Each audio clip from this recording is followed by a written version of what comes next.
नंदराय जी भी यज्ञ स्थल पर होंगे और महर्षि शांडिल्य भी वहाँ पहुँचे होंगे। यज्ञ शुरू होने से पहले हमें वहाँ पहुँचना चाहिए। हाँ हाँ, चलो चलो। नंदराय जी, अगर किसी और की प्रतीक्षा न हो तो हम यज्ञ कार्य प्रारंभ करें? हाँ हाँ ऋषिवर, आप ही की प्रतीक्षा थी। आप पूजा आरंभ कीजिए। पिताजी,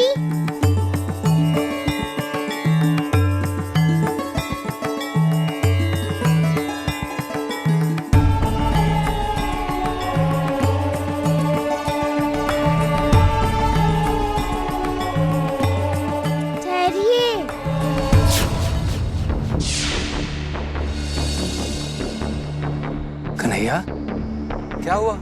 पिताजी, आप इंद्र यज्ञ करने जा रहे हैं? हाँ हाँ। क्यों? क्यों करते हो आप इंद्र की पूजा? कन्हैया, वो सब हम तुम्हें बाद में बताएंगे। पहले यज्ञ होने दो। अभी क्यों नहीं?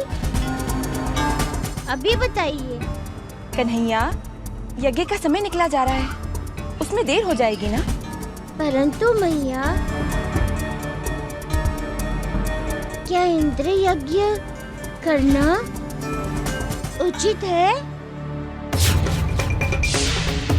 कन्हैया, पिताजी, जो इंद्र यज्ञ आप कर रहे हो, क्या वो शास्त्रों के अनुसार है?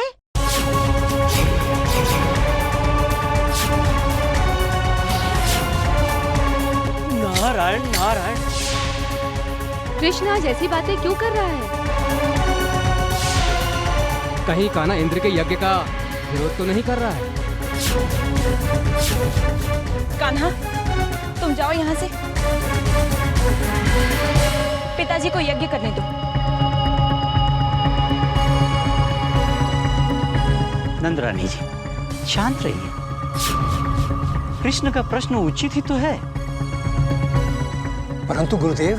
नंदराय जी, जो समाज का, गांव का, देश का हित चाहते हैं, वो इस प्रकार अपने पराये का भेदभाव नहीं करते। उनकी दृष्टि में कोई शत्रु या मित्र नहीं होता, इसीलिए वो किसी से कुछ छिपाते नहीं है। सांसारिक मनुष्य समझे बिना समझे कर्मों के कई अनुष्ठान करते हैं, परंतु जो पूर्ण रूप से समझते हुए अपने कर्म करता है वही सफल होता है। इसलिए कृष्ण ने जो पूछा है उसका उत्तर देना तो आवश्यक है।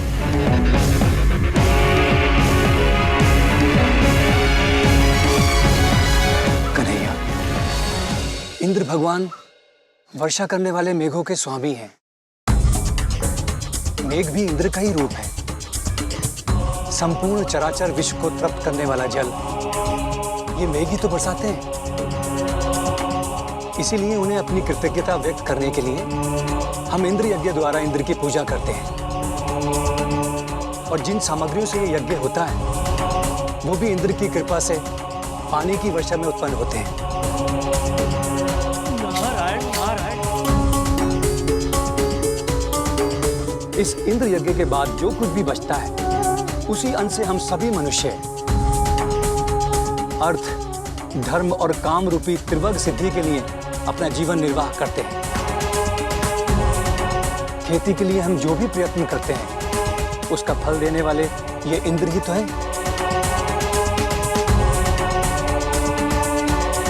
ये धर्म उन परंपरा से चला आ रहा है। जो मनुष्य परंपरागत धर्म को छोड़ देते हैं उनका मंगल ही होता है। पिताजी, प्राणी अपने कर्म के अनुसार ही जन्म लेते हैं और कर्म से ही मर जाते हैं।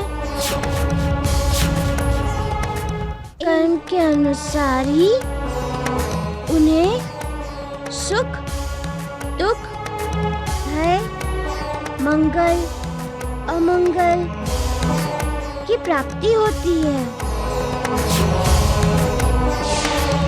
जब सभी प्राणी अपने कर्मों का फल ही भोगते हैं, तो फिर हम सबको इंद्र यज्ञ करने की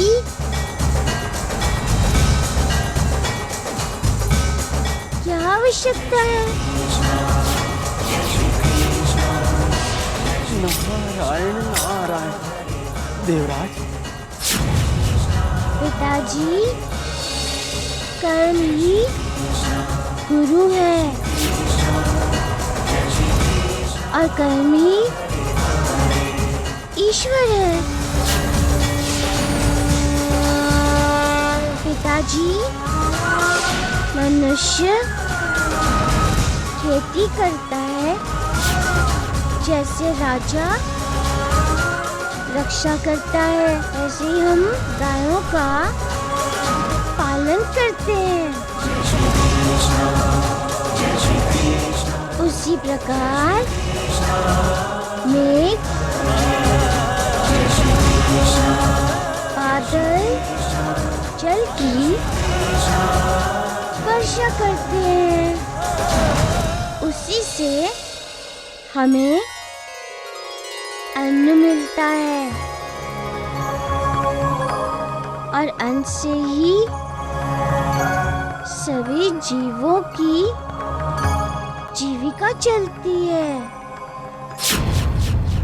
इसमें इंद्र क्या करता है, बताइए?